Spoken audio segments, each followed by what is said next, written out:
Hello guys, this is Modest Major here, bringing you some commentary over some Strongholds gameplay taking place on the map Pegasus. This is the updated version of Pegasus titled Pegasus 1. They've done a lot of good work on Pegasus overall, I would say. I personally like all the changes that they've made to the map. They're all welcome, you know, not only from an aesthetic point of view, but from a circulation point of view. I think this map had a lot of dead ends, a lot of areas where you could just kind of get trapped, and choke points that were a little bit too tight and a little bit too restricting. They definitely helped the map breathe a little bit more with flanking routes round to red. They've got walkways going over the blue top area, and also if you want to get into house, you can cut through top middle where they plant an OS there. Overall, these are pretty welcome additions, I would say, to the map. I don't think they completely fix the map. I think Pegasus, personally, isn't one of my favourite Halo maps out there, but I can really appreciate the efforts that they've gone to make it, you know, a little bit more. You know, they've done a lot of housekeeping, basically, on this map. They've listened to a lot of the problems, and they've tried to go some way in improving that, and I can commend them for that. They've done the same thing with Orion, but I think Pegasus needed a more thorough overhaul altogether.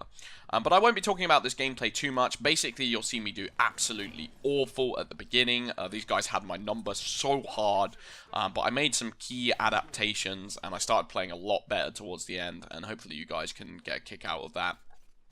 Today I wanted to actually talk about esports, about competitive Halo, and bring in some ideas that I've learned from watching, you know, a ton of esports in the previous year. Because actually, if you guys didn't know, I went to tournaments for Super Smash Bros. Melee. It's a game on the Nintendo GameCube, which has an incredibly high APM and is a pretty growing esports at the time. It's actually, I would say, gets a pretty more consistent and bigger viewership than Halo at the moment. It's still not as big as, say, CSGO or Dota or League of Legends, all the big titans, but it's kind of on the fringe of those, and sometimes it peaks out at about 100k, 200k viewership, depending on the tournament, if they get lucky. Now, I've learned a lot, I would say, from learning these tournaments, and one of the bigger tournament series that's going on at the moment is called the 2GGC Saga. Basically, this organization sets up these tournaments with the idea of having a gimmick as the title of the series. So basically, they'll have a 2GGC Zero Saga or a 2GGC Ally Saga. And basically what these are sagas where the aim of the competition is to try and take down a player that has been dominating the scene for the last couple of tournaments, or a player that a lot of people have been talking about, has maybe been being hyped up, has maybe gotten some huge results recently, and they kind of want to dethrone them. Because if you guys watch a lot of competition, you guys would know that sometimes tournaments, the one major problem with tournaments is that they are not scripted. It's also one of its biggest benefits because you see some of the most random, crazy, insane moments that you'll ever see. You know, upsets, you'll see insane plays that you didn't think were capable, because, you know, it's purely going off each and every single player's creativity in the moment and their clutch factor, and sometimes they can pull off absolutely amazing things, and that spontaneity is part of what makes tournaments so exciting. At the same time, it can have this opposite effect where a team can just go on an absolute rampage, and it can kind of look like they're unstoppable and unbeatable. Now, what these sagas basically do is they prop up these players and say, you know, here's this player, he's been doing amazing for the last couple of tournaments, here's a highlight reel of what he's done, here's a trailer showing that you could be the next one to beat this guy. And it puts a lot of pressure on that player, and it also makes all the players going to that tournament want to study that player, want to look at his recent matches, because if you beat that guy, if you're projected to play that guy in bracket, and you pull off that upset, the crowd are going to be rooting for you. The crowd never root for that winner in that situation, and it's even more projected. You know, there's a lot of times where the crowd don't want to root as much for the winner, they want to root for the underdog, but this takes that to the next level, because it's like, damn, like, the whole tournament is about taking him down, so we want X guy or Y guy to succeed.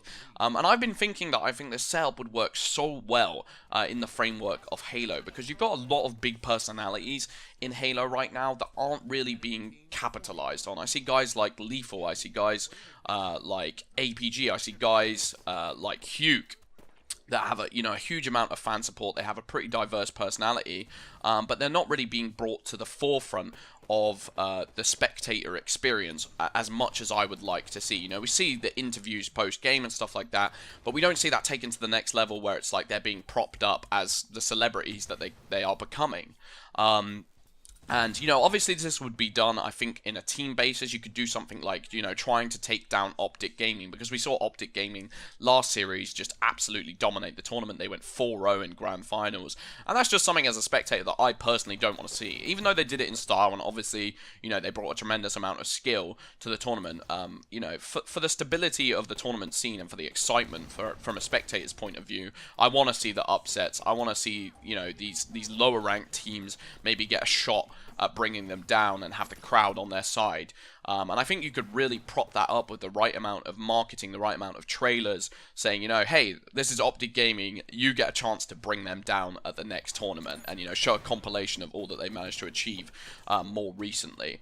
I think one of the most exciting things for me about esports is when it becomes a bit of a pantomime, when it becomes, there's the good guy and there's the bad guy, and you want to root against them, and the crowd are kind of, controlling the pace of the match almost by how much they're getting into it, and they're making people choke, and they're making people excited. And you didn't see so much of that, or as much of that as I would have liked to see at the Halo World Series, considering the size of the event, the spectacle of the event. I think it could have gone a lot further in making us invested in the big players, the big plays. And like I said, I think taking this idea from the 2GG saga could really help to prop that up, because one of the more recent tournaments they had was something called the Civil War. And the Civil War was basically where they had a country representing, America from Southern California, and they had a person from Canada, and they made it this big civil war where it's like, hey, it's Canada's biggest player versus one of America's biggest players. And the whole idea of the tournament was maybe that they'd meet in grand finals, and it was like, Zero and Ally, these two players are the biggest players in the scene right now. How far can they go, and how much will they destroy everyone, or will someone be able to stop them before they get to that grand finals? And what actually ended up happening is that Zero, who had won the last, friggin' 10 tournaments in a row, and he'd done it in a pretty dominant fashion, he actually ended up being taken out in 48th place, I want to say, maybe even lower, by a complete random. He got beaten by someone who was 4th in their state, and it's partially due to the crowd being so into it and the excitement that Zero couldn't play up to the potential that he had earned for himself, the name that he had earned for himself. He just couldn't do it, and it made for a really exciting match. It went to game 5, and then Ally ended up getting knocked out at around 33rd place or something like that. So basically, these two players got completely upset, and I'm not saying that they need to, that Optic Gaming need to do terrible for it to be an exciting tournament, but I want to see the most challenge being put upon them as can be. I want them to see them push to their limit, because even to see them push to their limit and then they still win is an exciting concept. It's like, wow, Optic Gaming further cement their position as a dominant force in the esports leagues.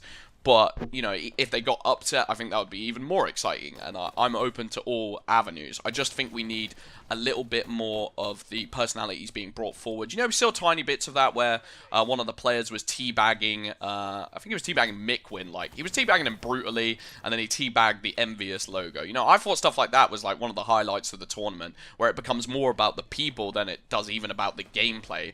Don't get me wrong, seeing these high-level plays is exciting as hell, but seeing a bit of context for that as well makes you more excited and makes you more invested in what's going to happen next on screen.